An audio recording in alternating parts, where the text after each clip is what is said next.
I'm Nicola Tallant and you're watching Crime World, a podcast about criminals, drugs and the underworld in Ireland and across the globe.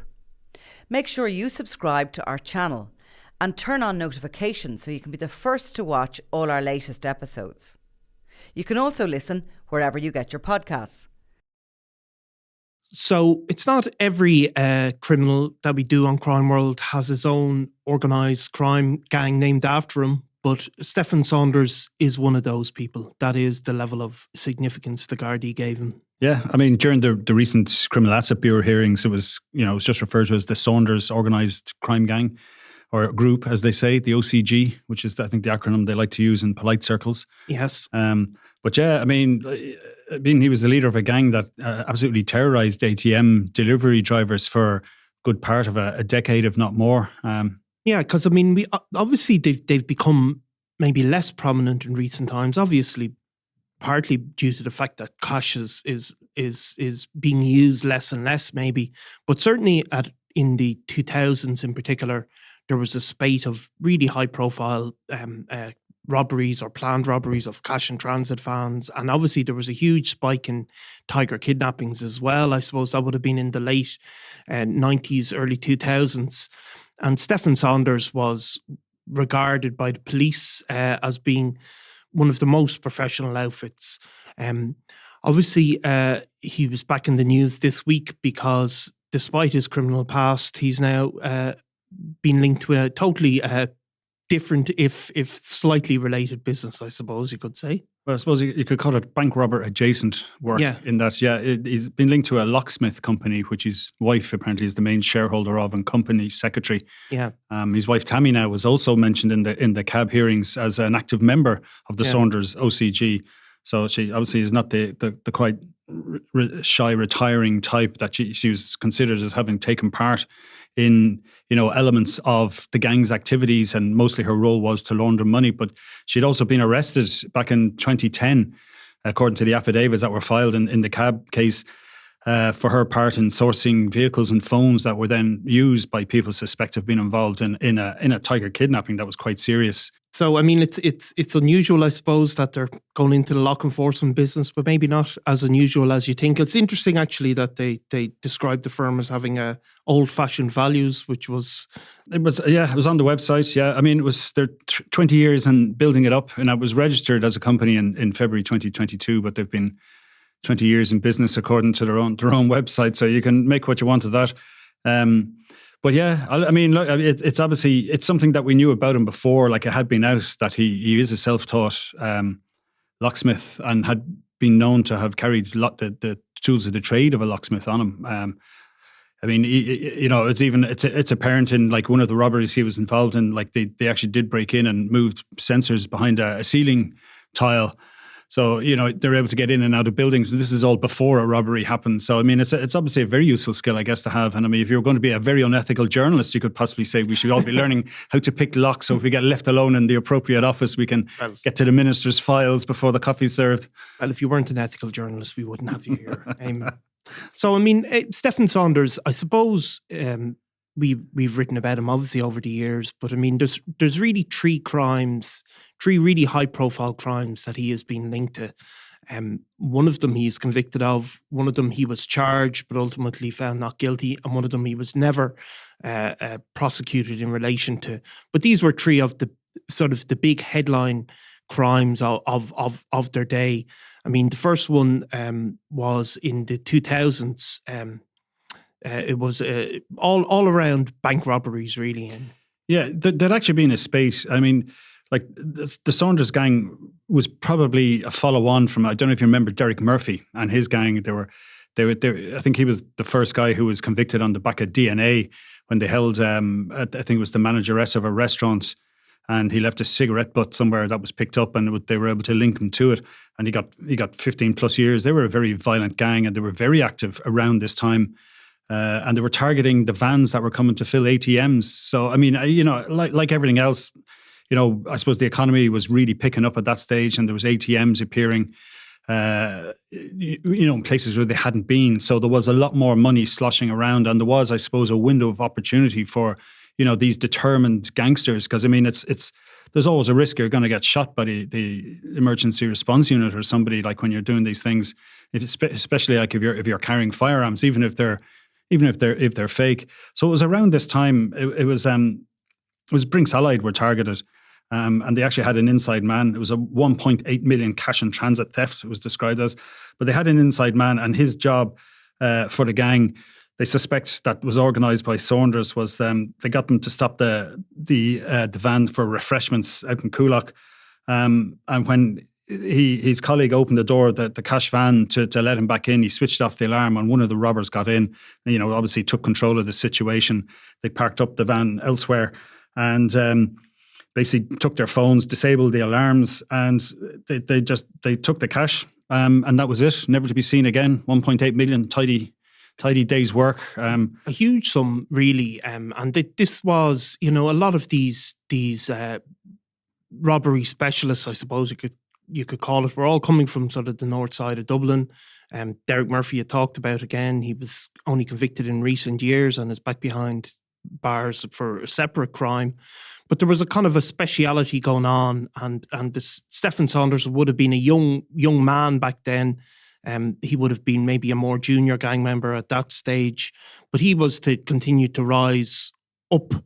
And in 2010, he was part of one of these terrifying tiger kidnappings, which again are probably less prominent, but there was a spate of really terrifying ones of them, and this is one of these cases. Yeah, the one in 2010 again, like, it involved a member of a security company. I think it was 4GS, and his elderly mother and an 8-year-old niece were held in a house in Ringsend, and he was basically forced to go and collect money. It was 134,000. There was probably information was there was going to be more to it. And again, he was originally arrested over that, as was his wife Tammy, for her part in her support of the gang behind it. Stefan Saunders was charged along with Jeffrey Melvin. Now, Jeff took off in 2012 and disappeared off to Spain. And in the meantime, Stefan Saunders successfully challenged through the courts the legality of a search that was carried out his house. Yeah, I mean, not to go into sort of technical bits of it because it's kind of complicated, but the warrant was basically judged to be unconstitutional. So he was subsequently cleared of that, despite the sort of book of evidence that had been presented at that stage. Jeffrey Melvin, we used to do the odd story of him over in Spain and in various other places in the world, posing with various, while on the run. Ultimately, he was arrested in Spain. I think he'd spent some time in other countries as well. And he was convicted of the offence. Yeah, he was lifted in Alicante in 2016.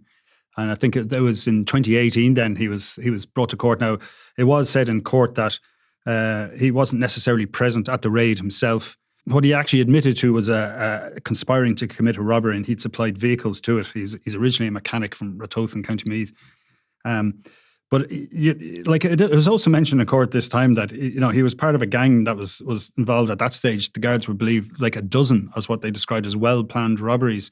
So this was just one of many. So we've touched on the 2005 one, but there were others where the guards had even less inkling of how they carried it out. Of the individual, they obviously suspected the likes of Melvin. Like he is considered a key member of the gang at that time. Yeah, and I mean the tiger kidnappings as well, which are particularly traumatic for the families involved. I suppose most people know what a tiger kidnapping was, but the basic idea, and I think it was imported from the UK into Ireland in around the turn of the century, maybe even a bit before.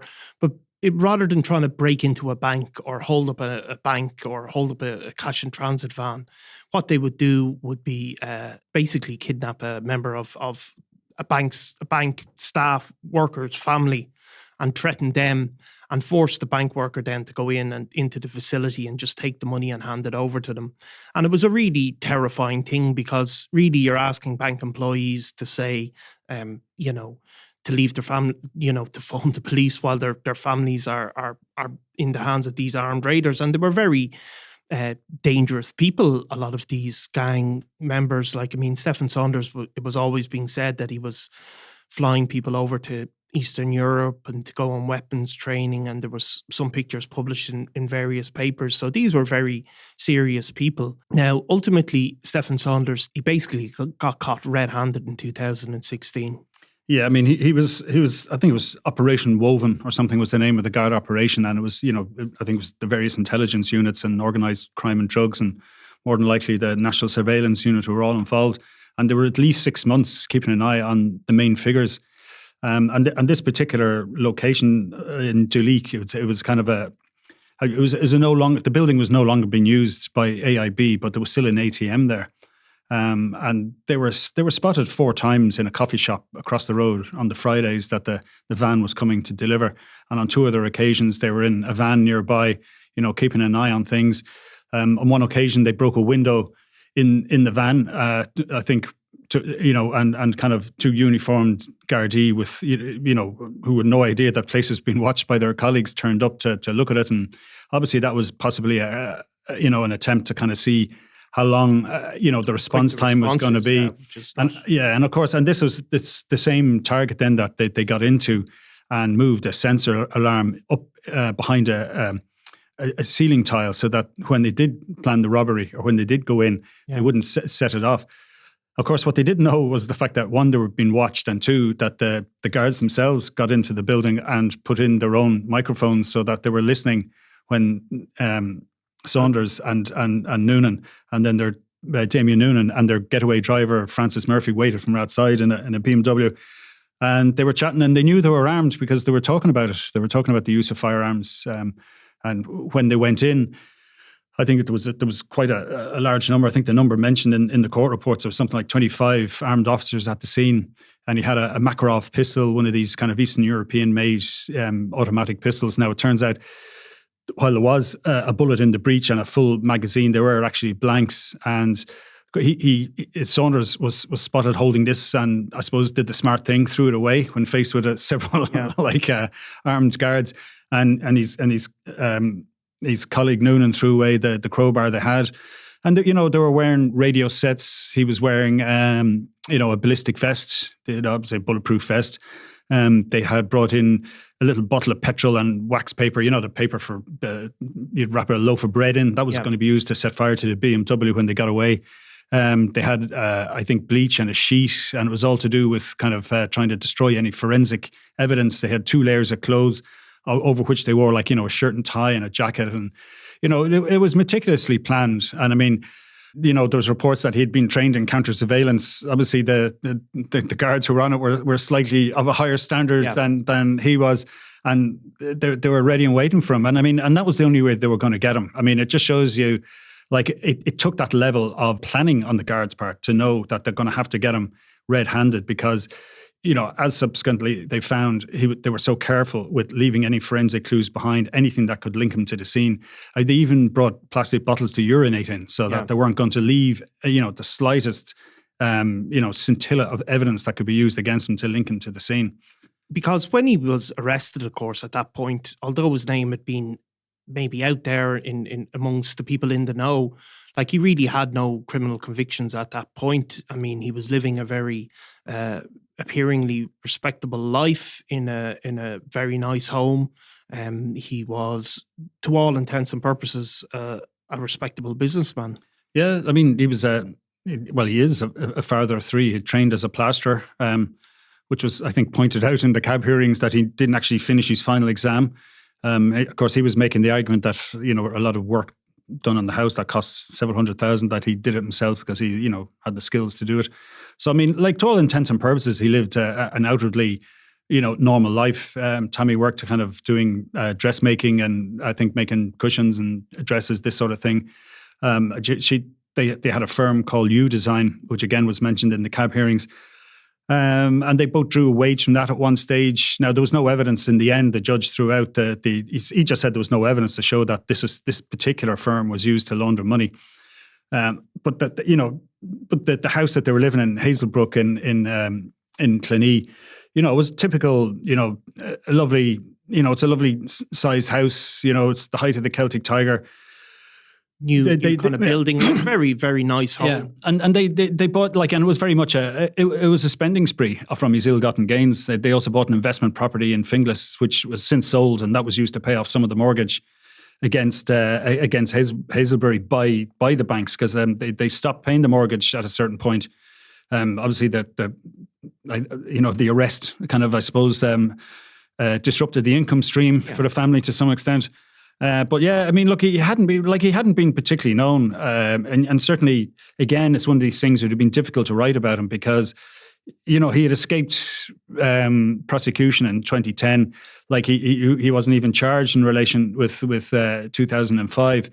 And while he may well have been, at that stage, it didn't matter who told you, we weren't going to be able to write about it, calling this guy, Ireland's, biggest tiger kidnapper, and which is what he was at that stage. And I mean, you wouldn't have had that kind of level of guard operation unless they thought, like, this is the number one target. And, it's all about projecting power and sending out message from everyone. So this is an important one, I think, for the guards to get. And they were very happy with it at the time. Yeah. And he was, of course, living a massive high life as well as owning properties. He was, foreign travel, all of that sort of huge spending sprees that eventually, when CAB went through it and took the home,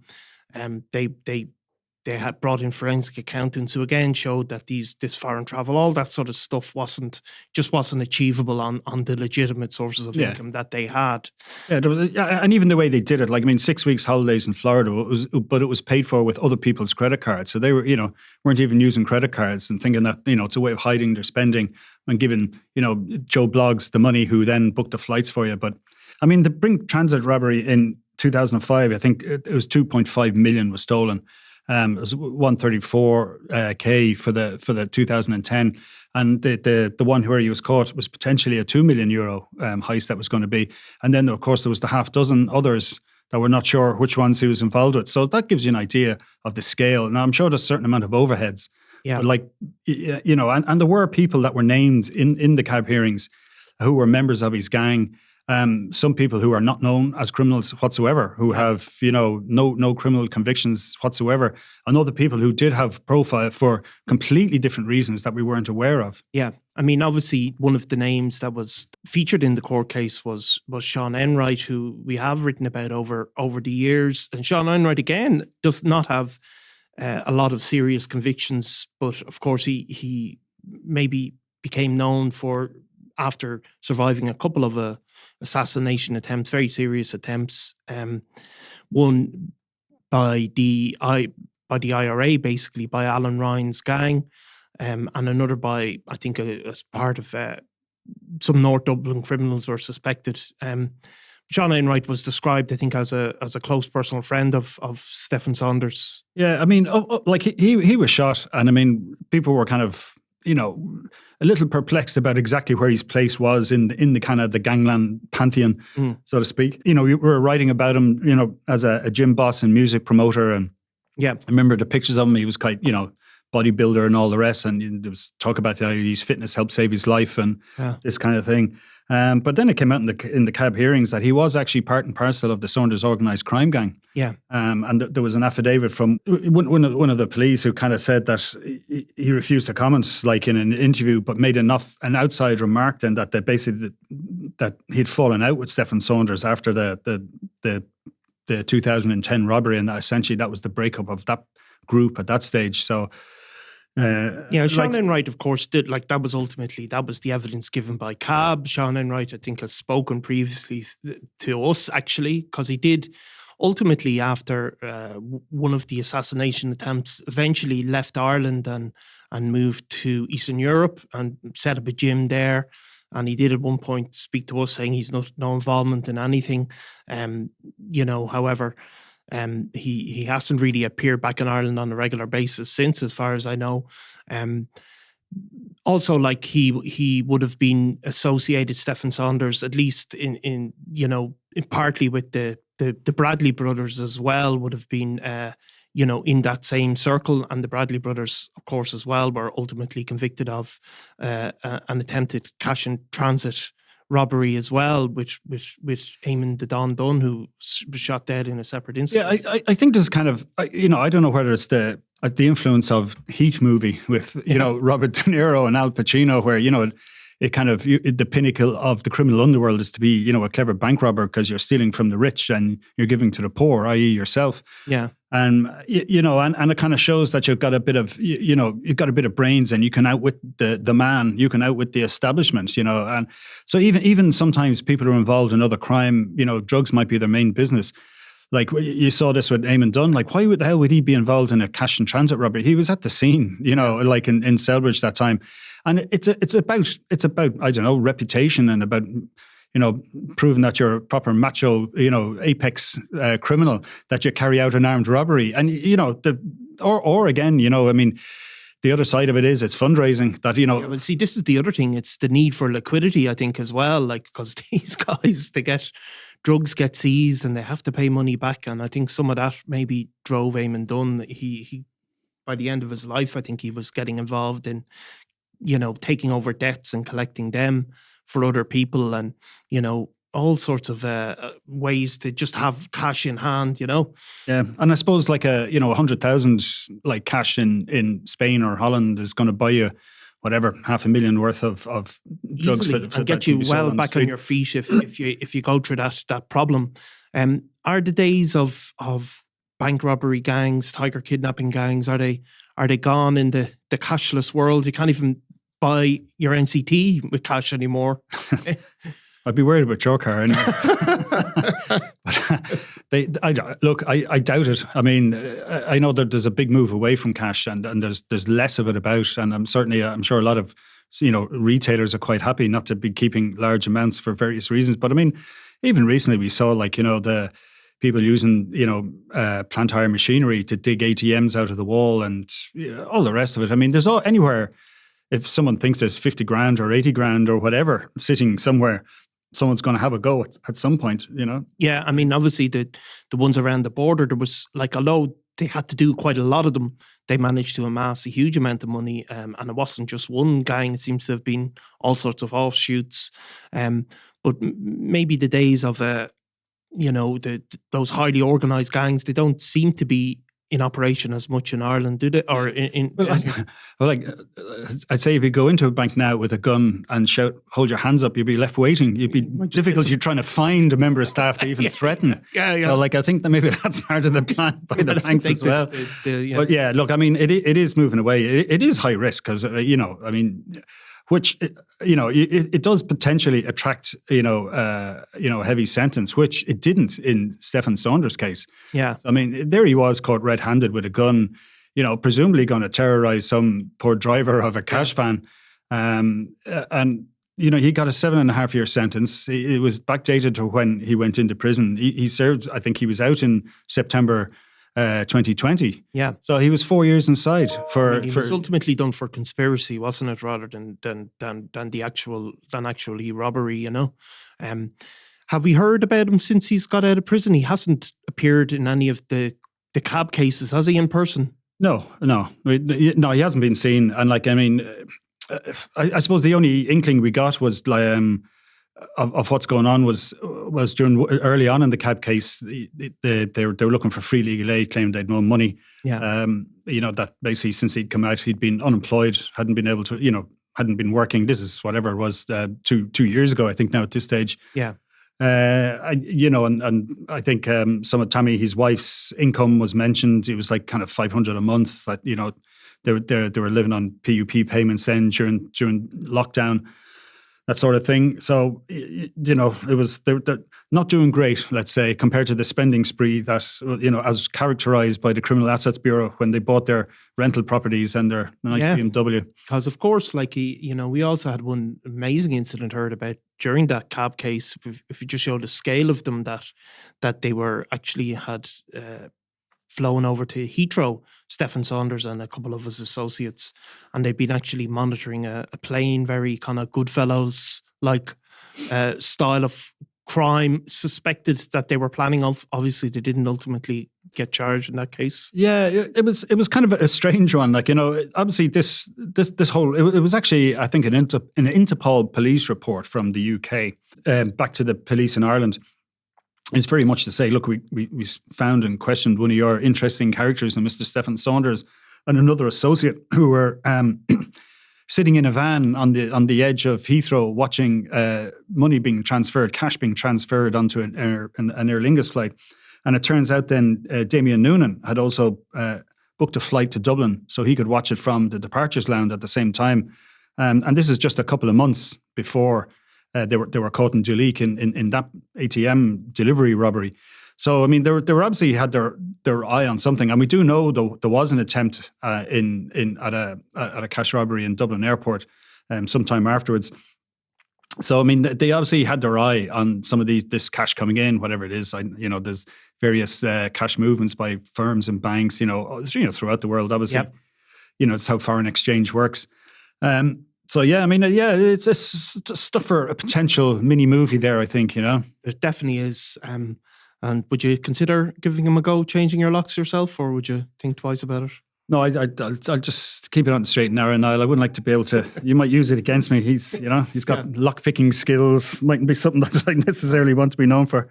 Thanks very much, Eamon, and we'll maybe come back to Stefan Saunders again. I've no doubt we will at some point. It's always a pleasure, Niall. Thanks very much, Eamon.